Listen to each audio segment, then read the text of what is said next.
Welcome to Holding the Line. I'm Sean Kennedy, and I'm joined by my co-host Jason Johnson. And this episode, we're talking with the Sheriff of Loudoun County, Virginia, Mike Chapman. Mike has a new book out called Step Up and Lead, and he has a 46-year-long law enforcement record. He patrols one of the largest jurisdictions in Virginia, and he has a lot to say about school resource officers, ICE, and his entire career in law enforcement. Jason, what did you think of the episode?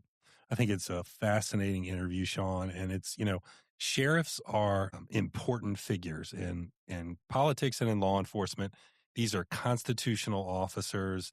And in a place like Loudoun County, Virginia, which is a major county, up and coming, a wealthy county, a purple county, Sheriff Chapman is just kind of a fascinating figure because, as you pointed out during your interview, this is not a situation where the sheriff's just in charge of the jail. He is like the chief law enforcement officer in Loudoun County. His deputies patrol, respond to 911 calls, also handle the correctional aspect and the courtroom security and all that stuff. But it's just your interview kind of probes the political aspect of it. And sheriffs, again, are so fascinating because they're directly elected by the people.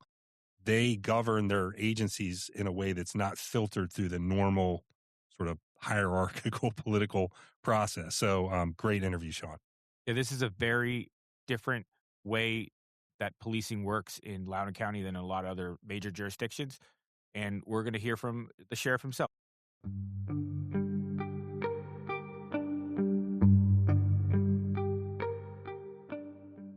Today, we're joined by Sheriff Mike Chapman of Loudoun County. Loudoun County is one of the largest jurisdictions in the state of Virginia and is known to be one of the wealthiest and most diverse counties in America. And it's a hop, skip, and a jump from Washington, D.C. It houses a number of important national security assets, as well as agricultural and manufacturing and many other important industries. And it is growing at a rapid clip. Sheriff Chapman not only has a 46-year-long law enforcement career, he has a big job on his hands because Loudoun County is different than a lot of other places about how the sheriff patrols and what powers they have. Sheriff Mike Chapman, thank you for joining us today. It's a pleasure to have somebody on with such broad experience. We have a lot to cover, so let's just get right into it. You have been elected in Loudoun County since 2011 was your first election, and now today. But Loudoun County is overwhelmingly Democratic and trending more and more liberal. What is it that's different about being both sheriff and your approach to public safety that gets you elected in a county that's trending away from Republicans like yourself? Well, the beauty about being an elected sheriff, essentially a police chief and a sheriff all in one.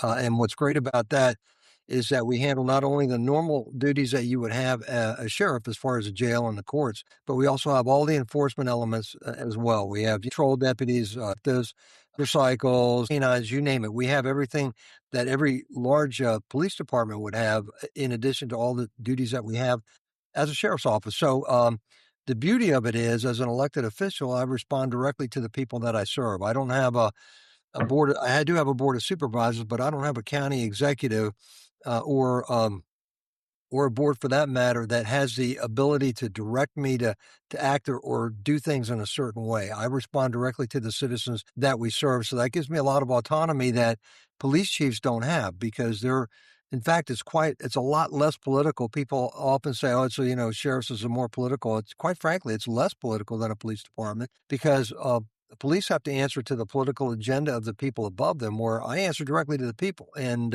that going out directly to them makes all the difference in the world. And one of the things that's gone on in the county, there's two things, and one of them sort of ties into what's going on right now, is there's been a move by the county board to eliminate your office, effectively truncate you into what nearby Fairfax County or Arlington County has, where the sheriff is basically the jail keeper. They have security over the courts and a few other places, but you actually patrol the vast majority outside of the small towns and cities in Loudoun County, Right. A city that is larger. People really need to think about this. If you have 400, 500,000 people in Loudoun County that you have jurisdiction over, that's larger than most major cities in America. That's larger than New Orleans. That's larger than St. Louis. That's larger than Baltimore now, almost. That's a very large jurisdiction where you have. So what happened when the county board tried to take over the sheriff's office a few years ago? Well, that was a big deal, what they did. And that was actually like about a 3-year slog that we had to get through on that. And what happened was the chair of the board and others on the board wanted to make a police department for the very reason I mentioned before, is they want to be able to control the agenda of a chief. And they want a chief to enforce what they want to enforce or not enforce what they don't want to enforce. So they worked hard, and we had actually, thinking that this might be coming our way, we had actually done our own study on this. It's about 100 pages long. It was very in depth. So we were ready for that in the event that they tried to do it. And on the last day that they could propose an agenda for, and this was 2020, to try to get this on a referendum, because I didn't think they were actually going to go through with it, but they sure did. So on the very last day that they could propose an agenda, they did, and they wanted to get this on a referendum. So they thought we were bluffing with regards to our own study, but we weren't. And then we went ahead and we released it, and people saw exactly the differences between a police department and a sheriff's office. And quite frankly, the citizens like being engaged in who is their leader when it comes to law enforcement. So the citizens were very much on our side. I mean, we crushed it. So the chair of the board actually got the International Association of Chiefs of Police, and quite frankly, they did a very bang-up job. And I was a little concerned because they represent chiefs. I thought it might be slanted that way, but fortunately, they did have a sheriff on board, and they had some good leaders that I personally knew, and they did a very good job of really breaking it down. And what they did was they came back and said, "Hey, look." Theirs was about 300 pages. And one of the things that we pointed out in our study, that it was going to cost about $20 million as a startup and a couple $1,000,000 every year subsequent to that. They came back and said, you were right on everything with the exception of the cost. We determined that in order to make a police department out of your sheriff's office, it's going to cost $300 million over a 10-year period.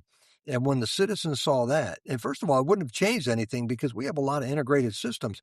In fact, it would actually broke everything up and made it far more difficult for us to do deliver the kind of service that we do. And having everything integrated under one roof really connects everything. I mean, there are things going on at the jail that patrol needs to know about. There are things going on at the court that investigators need to know about. There are so many things that are intertwined, and to have everything under one roof like we have is a very unique situation, but it's a very effective situation. And that's why in Loudoun County has the lowest crime rate of any jurisdiction in Northern Virginia and Washington, D.C., and highest citizen satisfaction rating, about 85%.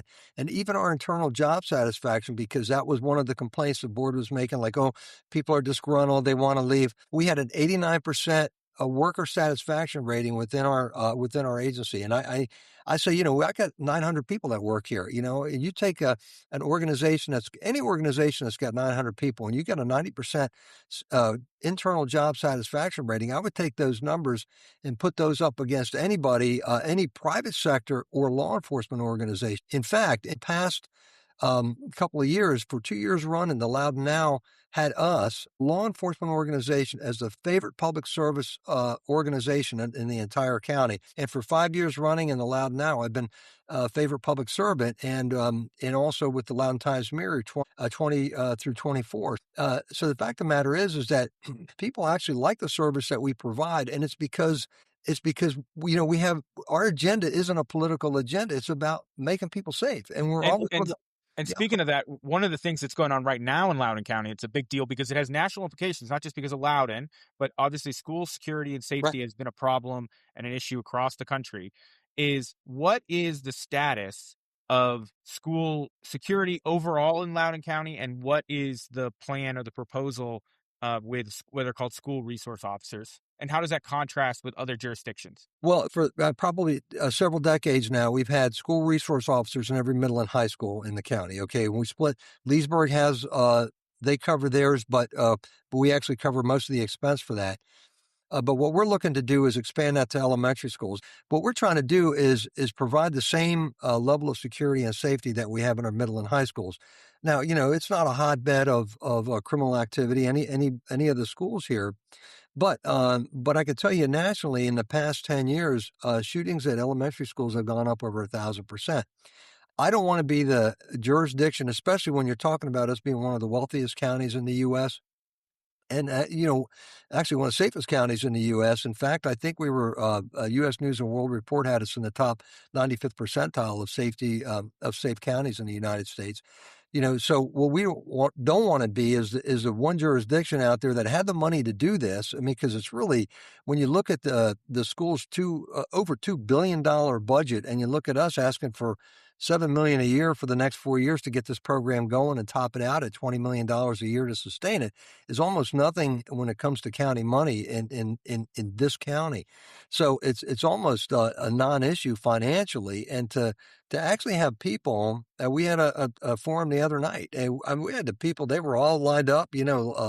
Folks from Loudoun for All and Act Blue and all these folks coming out with signs. We need counselors, not cops. And no, we're not taking anything away. We have counselors. We're happy with that. You have mental health professionals. We're happy with that. You've got your own unarmed school resource, school security people. We're not taking any of that away. We're just adding an extra level of security. We had over 1,600 calls last year at our elementary schools. And when we do that, that means that every time that we get a call, we got to pull somebody out of a middle school or a high school to go take that call. And of those calls, about a quarter of them had to do with threat assessments. Okay, so the chances of something happening very serious here are like any place on the globe are not that good. But the fact of the matter is, it can happen. And the very night that I was meeting with the school board and the board of supervisors on this very issue was the same night that Woodson High School had that shooting in Montgomery County, Maryland. And then the very next day in Canada, you had 8 people that were killed in a school up there. So the fact of the matter is that, yeah, you can take your chances on this, but if you have the money and you have the people that can do something like this, that can actually provide this kind of extra level of security, why wouldn't you? And yet we had all these people that came out that are making very nonsensical arguments. And quite frankly, I mean, it's stupefying to look at the reasons why they don't want us there. I mean, they don't want us there because I'm a conservative, I'm a Republican, and they don't like cops. I mean, it's got to be that. And you said it because there's another added benefit. I mean, obviously, the number one benefit is that if something like one of these school mass shootings happened, there's an armed member of law enforcement with, as you mentioned, an integrated system to be able to get additional assistance, bring in who they need to do, end the threat, so forth. The unarmed security guy in the polo shirt, he's not going to do it. But there's an added benefit, and you mentioned DARE earlier. You are humanizing and creating a sympathetic face because they're just like the teacher. They see them every day. Officer Jones, how you doing? Hey, how was the baseball game last night, Jimmy? Whatever. People come away with liking the cops because they like their cop. They don't want that. They don't want to humanize the police. They want you to be the big bad meanies. I mean, the Loudoun All and some of these, their number one problem is not security.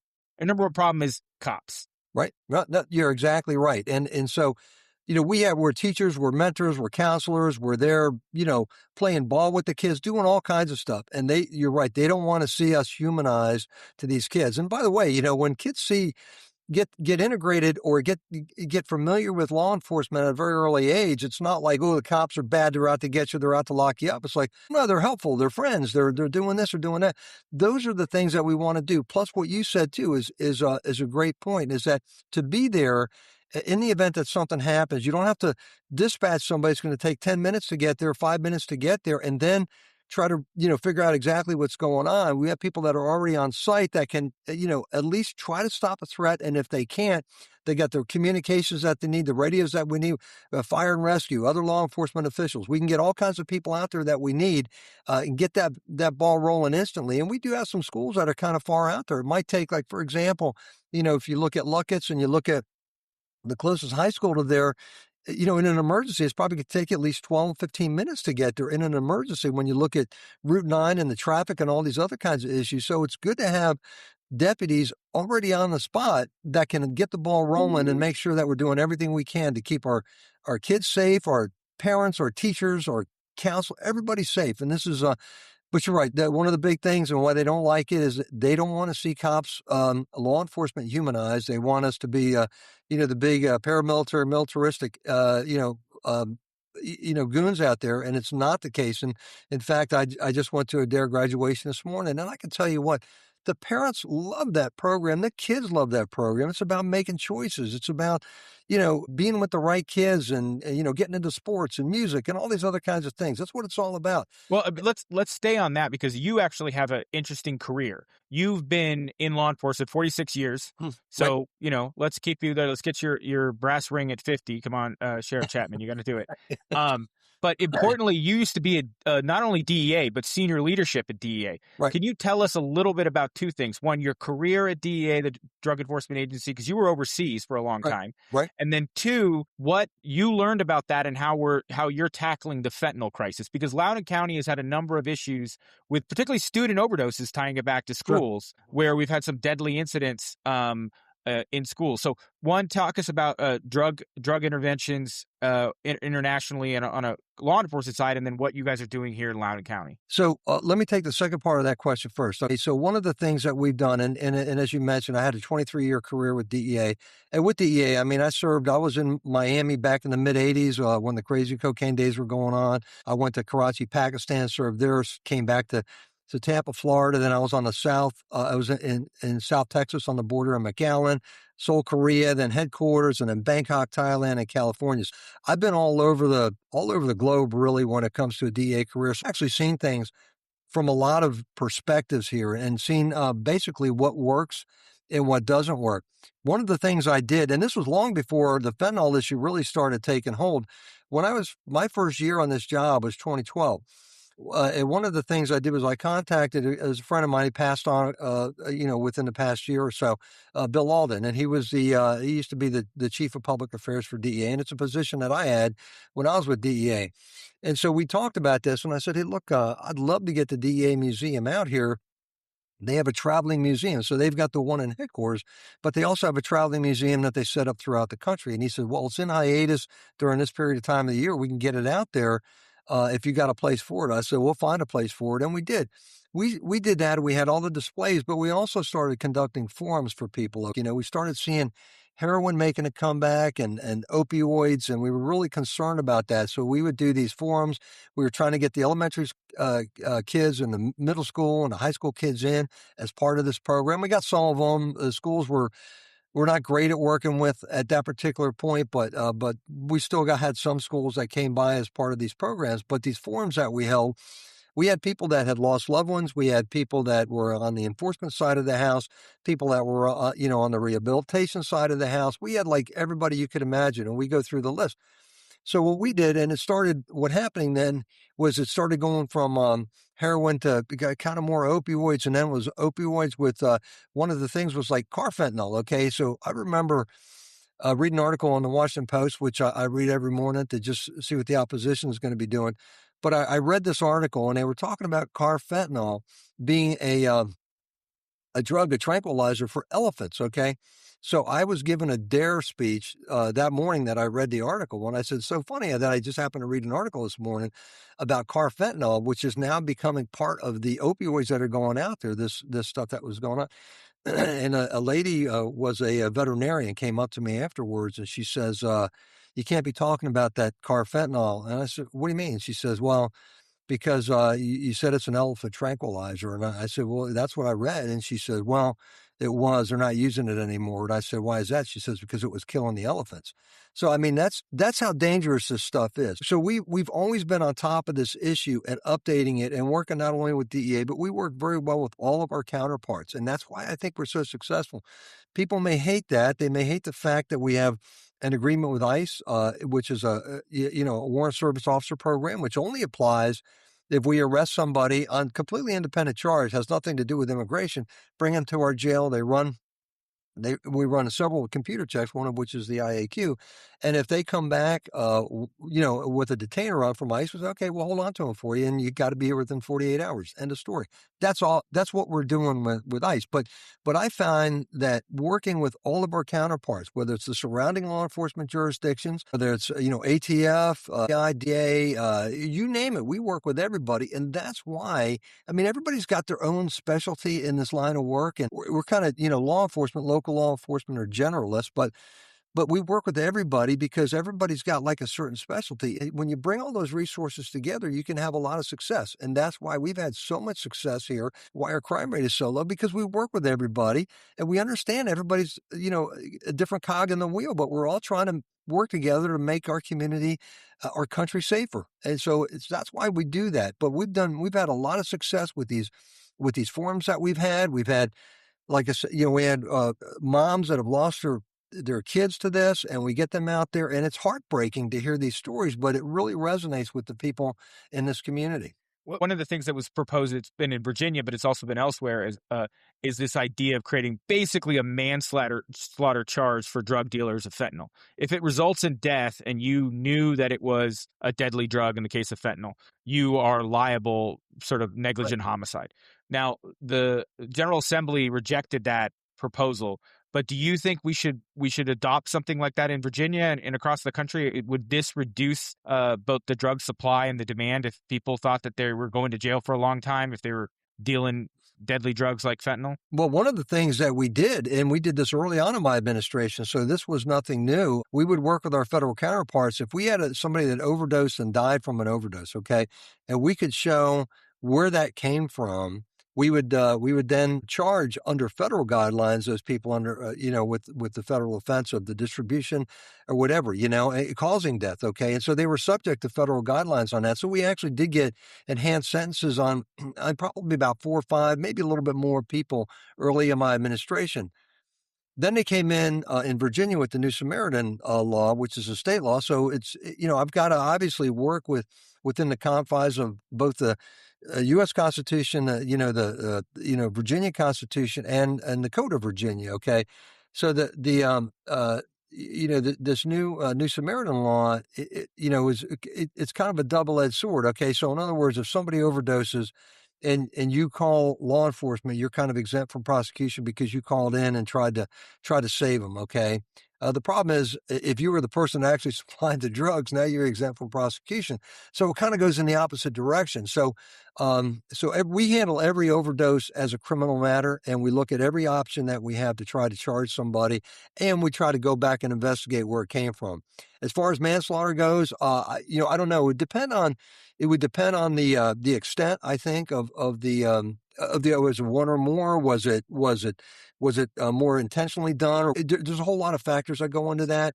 But I do think holding the distributors accountable for these people that are dying on this stuff is extremely important. And when you do that, it sends a message. And we really want to have the people that survive these overdoses to work with us so that we can get to that point, so we can get these people arrested so they're not subject to that again. So in that sense, you talked about partnerships. One of the things that Abigail Spanberger, the new governor of Virginia, and a number of states are doing, they're doing it over in Maryland, and we're having a controversy with the sheriffs there basically refusing to abide by the abolition of what are called 287G agreements, which are ICE cooperation agreements between local sheriffs and law enforcement agencies. But Spanberger didn't have the power yet, because she hasn't been authorized, to invalidate your agreement or the agreement of another dozen or so sheriff's departments across the state. But what she did do was rescind the previous Republican governor, Glenn Youngkin's state police cooperation and state prison and jail. This was the more striking part to me that I think was overlooked in so much of the media. The idea that the state troopers are going out making immigration stops or even, grabbing guys who have, federal criminal histories. No, I'm not. I think they should be, but let's say that's up for debate. To my knowledge, it has been a bipartisan issue that a convicted foreign felon gets turned over to ICE for deportation upon. It seems anomalous to say, no, we're just going to release you because you're foreign. We're not going to deport you. We feel bad for you. These people are killers and rapists and things. You don't spend a lot of time in a Virginia state prison these days for anything short of a violent crime. We're going to have to probably, I assume that the legislation that's been proposed there, she's going to sign off on it, which I think is July 1st, would be when it becomes effective. The problem that I think is you're going to have to redesign your MOU, your memorandum of understanding with ICE on this, and where they will require judicial warrants as opposed to ICE detainers. And it's, as you know, it's a difficult thing because ICE, the detainers it's a civil violation. And so you don't necessarily, unless you got a pre-existing criminal charge on those people, The fact that they're here illegally makes it illegal, but they're detainers and it's a civil infraction. Okay. So what they want is for it to be a criminal infraction. So if you do that, I believe that's going to be pretty similar to what Maryland has, where it's going to negate our ability to actually work with ICE. I think they're going to give us from July 1st to September to redo our MOUs. But ICE is not going to be in a position to then put criminal warrants, on people. So it's going to be difficult. I don't know that what we have standing now is going to, even at the warrant service officer program, which is the most minimal. And by the way, it's a phenomenal program, because what it is that we go out, we arrest people. And quite frankly, we have enough to do here without doing ICE's job for them. But if we arrest somebody on a completely independent charge, we bring them in, we process them, and ICE says, oh, wait a minute, we want those people. Well, they're already in custody. All they got to do is come pick them up. They don't have to go out onto the streets. They don't have to go out to these apartment complexes and start rounding people up. All they got to do is come to our jail and pick them up. It is the easiest thing to do, and it's the best way to get these folks that are being held. And I mean, you're very familiar with, I'm sure, back in December, Marvin Morales Ortiz, who was released out of Fairfax, and the next thing you know, within 24 hours, he commits a homicide. And he had been charged with murder before, and our friend, the progressive prosecutor here in Fairfax, had dropped those charges. Even though they had gotten a probable cause preliminary hearing a year before, they released him, even though he had charges, just because he was illegal. He had a long rap sheet, and they failed to prosecute him, so therefore ICE can't. It's unconscionable. And for me, and we did a state of the county and law enforcement a few weeks ago, and we had about, it was pretty good turnout. I probably had about 140, 150 people that showed up, But I told people, I said, hey, look, if we had somebody that's a known criminal in our custody, and we don't turn them over to whoever else wants them, and we release them in our community, and something happens, that's really irresponsible of me as a law enforcement leader to do that. Why would I want to endanger my own community and even take that chance? If somebody else has a warrant or a detainer on somebody, take them away. We don't want them in our community where they're going to commit another crime, something very serious, a violent felony, a homicide, or anything like that. We want them out of here. Not last year, but the year before, we had 5 homicides, which was kind of unusual for Loudoun County. 3 of those 5 homicides involved people that were here illegally. We had a gal that was run over. She was in the 7-Eleven, came out to her van, and somebody trying to steal it, and they ran over and killed her. And then we had 2 that were killed by an MS-13 gang member, So the fact of the matter is that the seriousness of this stuff is very real. We take it very seriously. We want to make sure we're doing everything that we can within legal limits and properly to get these people out of our community and make sure they're not endangering our citizens here in Loudoun County. That's what's so impressive about what you're doing there, and you're sort of, swimming against the tide in terms of what so many of these people are doing, and doing it with lots of popular support. But so in 2023, after you beat back the attempt to shut down the sheriff's office, right, and the same year you won re-election with a majority of the vote, while the year before and the year after, Kamala Harris got 70% of the vote in Loudoun County, right, Mike Chapman got 55% of the vote. So there's a lot of people who are Kamala Harris, Mike Chapman voters in Loudoun County, just to think about. That's an interesting overlap, but I love it. Right. But you also have a new book out called Step Up and Lead. We'll put it in the show notes for all you guys to get it. And it's a great book. I really recommend it. And I hear it was a bestseller on Amazon for a time. So, Sheriff Chapman, what are the lessons if somebody's going into law enforcement or is still in the middle of their career or wants to take the next step and become a leader in the department, go up the chain or even become an elected sheriff? What are the lessons you would impart on them from your career? Well, I would say there's a couple things. One is stay focused on the mission, what we're trying to do. Don't get sidetracked by a lot of the noise that's out there. The other thing I'd say, and I have a chapter in the book there about the comfort zone. And when I came on this job, and I would say this for any leader, and I'm not saying when you become a leader, you got to make radical change, but you really got to be engaged and you got to kind of analyze what you're doing, how it's going, and whether it's working or not. And one of the things I came in and quite frankly, I defeated a 4-term incumbent who really wasn't in any big kind of scandal or anything. They were just looking for new leadership in this county. And I happen to have the right background and record to do that. And I still to this day, every morning, I have an 8:30 standing meeting with my entire command staff. And so we go through everything that's going on in the county. So if you're not communicating, you're falling behind. And if you're not thinking ahead, you're falling behind. So one of the things I noticed when I first came on this job was every time I'd ask a question, it was almost like an insult to my command staff, because I brought a couple people in. I brought an SES in, a senior executive from the FBI, one from DEA, and made them part of my leadership team, But every time I'd ask a question, I'm trying to learn a job, it would be like, because we've always done it that way. It's like, okay, it's great, but I need to know why you've always done it that way. And maybe it still works, and maybe we should keep it that way, or maybe there's a way that we can do it a little bit better.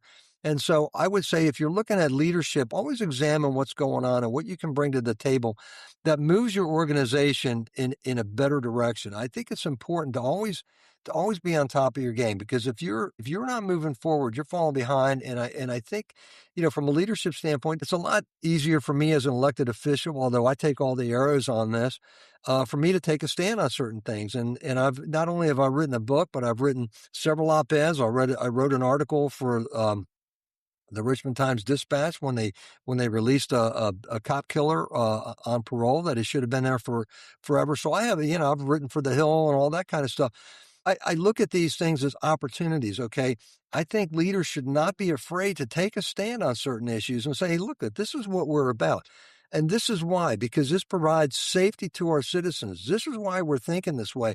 I think a lot of people are so afraid they become leaders for the very reason that they shouldn't be leaders, is because they're just, yes people all the way up, and they're not interjecting any new thought or new idea. They're only being told, doing what they're told to do. And as soon as something goes south, they're afraid of losing their jobs. And I find that more like, if you look at, like I talked to, major city people, major city police chiefs there, the average police chief now is major city police chief is lasting less than 3 years. I think about 2.5 to 3 years. Okay.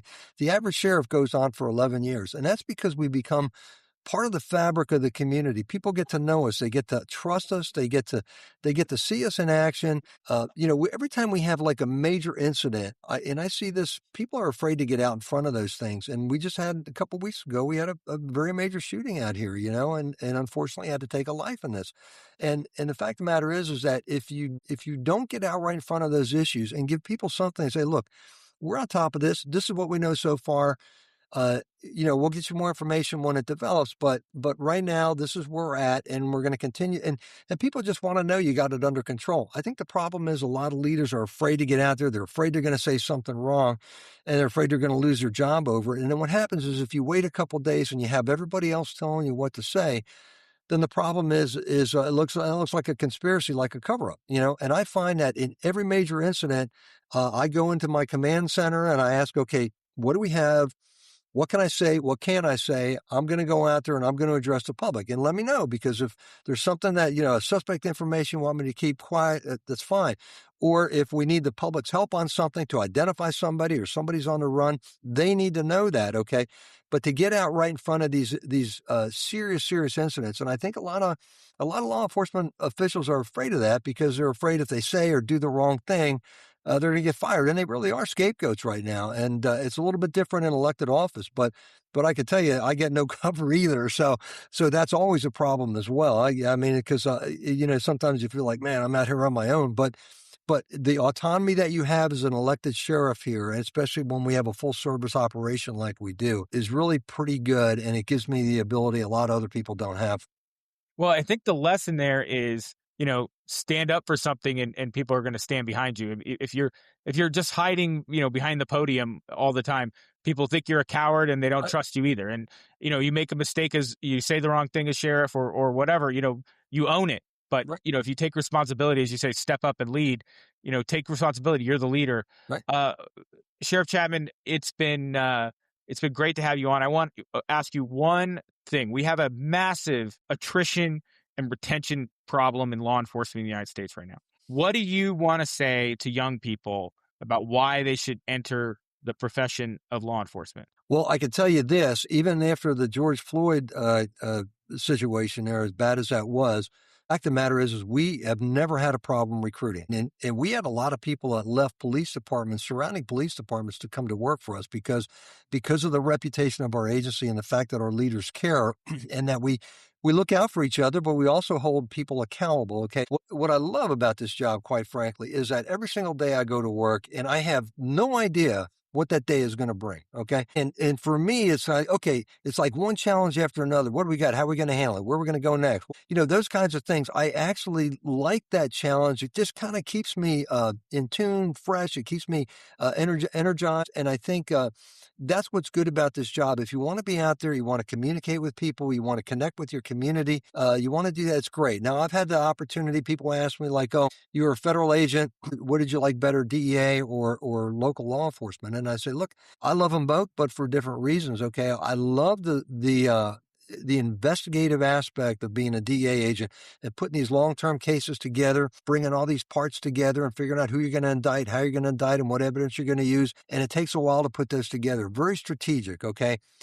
But what I like about local law enforcement is the fact that we have an immediate and tangible impact on the people that we serve. It's not like I tell people when I was with the DEA in Miami, we arrested the top chemist for the Cali cartel, a guy named Freddie Aguilera Quijano. Okay, so we arrest him, and what I see at the time was the price of cocaine go from about 18 grand a kilo at the time to about 23 grand a kilo. Okay. So, you had like a very broad impact across the United States.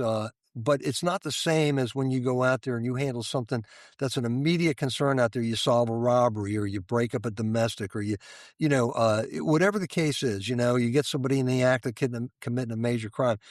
Those are the things that happen that are immediate. It's like immediate gratification. So they're both great professions. Law enforcement is just a wonderful profession. I'd recommend it for anybody that doesn't want to just do the same thing every day, day in and day out. If you want to go out there and have a different, for every one of your days to be different, this is the right profession for you. So I highly recommend it. We've never had a problem. We've always kept our standards high.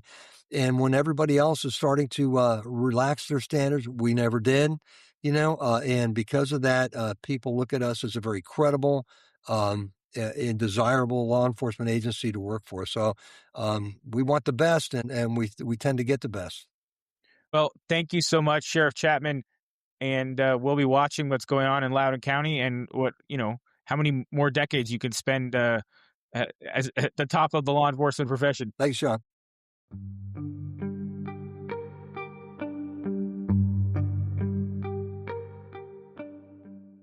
Thanks for joining us again on Holding the Line, a podcast about cops, courts, and crime.